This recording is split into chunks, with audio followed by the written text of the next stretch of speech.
여러분들, 오늘은 암기를 잘할 때 필요한 좀 밑작업 같은 거를 좀 알려드릴까 합니다. 밑작업이라는 건 뭐냐면은 결국 반복을 통해서 암기를 잘 할 수가 있고 기억에 나요. 아무렇게나 반복한다고 해서 기억이 나는 건 또 아니에요. 여러분들 아마 그런 경험 있을 거예요. 열심히 여러 번 봤는데 돌아서고 나니까 기억에 남는 게 하나도 없네? 아, 내 머리가 나쁜가? 또 이렇게 이제 이어지게 되잖아요. 저도 사실은 암기를 잘하는 편은 아니라 가지고 되게 좀 고생을 많이 했거든요. 그러다 보니까 이제 점점 나에게 맞는 방법이라든지 효과적인 방법이 없을까 이런 걸 되게 많이 찾아보게 됐어요. 그러면서 이제 암기에 대한 어떤 스킬이 좀 올라가게 되더라고요. 그래서 여러분들께 이번에 알려드릴 거는 뭐냐면은 암기를 잘하기 위해서 해야 될 밑작업 3가지. 사전에 암기하기 전에 꼭 해놔야 될 것들. 이런 것들에 대해서 여러분들께 말씀드리고자 합니다. 첫 번째가 뭐냐면요. 이해예요, 이해. 어느 정도 납득이 돼야 된다고. 암기를 잘하려면 납득이 돼요. 납득. 이게 뭐다라는 게 원리가 알면은 암기하려고 노력하지 않아도 되는 것도 있거든요. 두 번째는 뭐냐면 구분. 정확하게 개념을 구분 지어야 됩니다. 헷갈리는 개념들이 있어요. 시험에서 물어보는 것들은 객관식 시험이라면은 분명히 여러분들께 헷갈리는 개념들이 중간중간에 섞여 있을 거예요. 둘 중에 하나로 헷갈리고 이런 것들. 그런 것들은 여러분들이 정확하게 내용을 구분 지어 놔야지 그런 문제들에 대한 해결이 될 수 있도록 암기를 하는 거고요. 그다음 마지막 3번째가 뭐냐면 각인입니다. 각인이라는 건 뭐냐면은 진짜 중요한 걸 머릿속에 잘 새겨 넣어놔야 돼요. 모든 걸 새겨 넣을 수는 없어요. 모든 문장, 모든 단어를 여러분 머릿속에 다 새길 수는 없어요. 그렇다면 결국은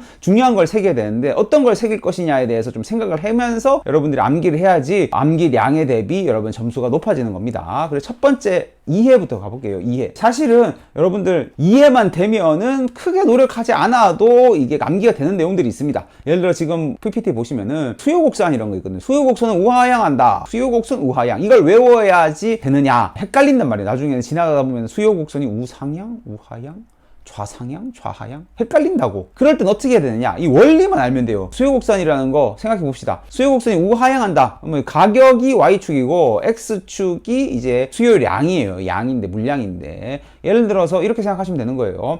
가격이 높을 때는 수요량이 많습니까? 적습니까? 똑같은 물건인데 비싸지면은 여러분 수요량이 줄어들게 되겠죠. 비싼 물건 못 사잖아. 반면에 가격이 갑자기 싸지면은 동일한 물건인데 갑자기 가격이 내려가면 여러분 안 살려고 했던 것도 한 번쯤 사보려고 하겠죠. 그렇기 때문에 가격이 내려가면은 기본적으로 수요가 양이 늘어나고요. 가격이 올라가면은 수요가 줄어듭니다. 이게 뭡니까? 이거 두 선을 그으면은 우하향하게 된다. 이거죠.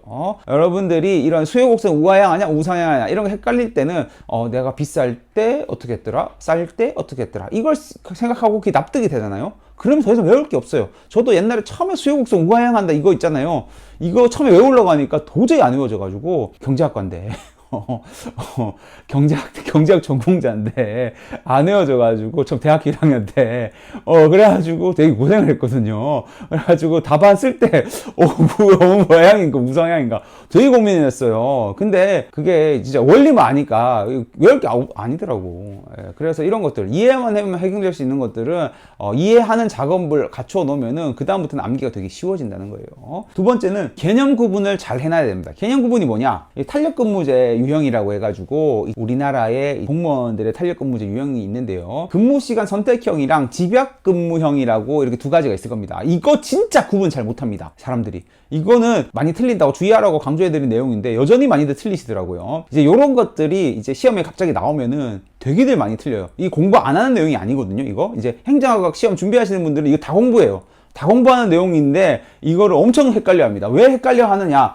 근무시간 선택형이랑 집약근무형이 어떤 차이가 있는지 구분선을 못 지어 놓은 거예요. 차이가 뭐냐면요. 주 5일 근무하면 근무시간 선택형이고요. 주 3.5일에서 4일 근무하면 집약이에요. 8시간이 구애받지 않고 하루에 4시간 근무할 수도 있고 하루에 12시간 근무할 수도 있기 때문에 근무시간 선택형이라고 부르는 것인데 구분 지점, 집약근무형이랑 근무시간 선택형을 헷갈리게 이제 내거든요. 그럴 때 뭡니까? 정확한 구분 지점이 뭐다. 이 두 개의 차이점이 어딘지를 여기 적어놨죠. 구분 지점. 그거를 알아야지 여러분들이 나중에 문제를 풀 때 도움이 되는 암기를 할 수 있는 거예요. 그래서 어떤 개념들, 헷갈리게 출제되는 개념이 있습니다. 시험에서 매번 바꾸는 개념들이 있는데 헷갈리게 섞는 개념들은 명확하게 구분짓는 구분선을 지어놓고 이 근무시간 선택형과 집약근무형의 차이는 뭐다? 큰 차이는 날짜다. 이렇게 5일이냐 3.5일 4일이냐 이거다. 이렇게 딱 요거 지점을 외워놓으면은 그 다음부터는 이제 다른 거는 뭐 크게 생각이 안 나도 문제를 풀 수 있는 암기가 된다는 거죠. 마지막 3번째가 뭐냐면 각인이에요. 각인은 결국 변형 포인트. 여러분들이 시험에서는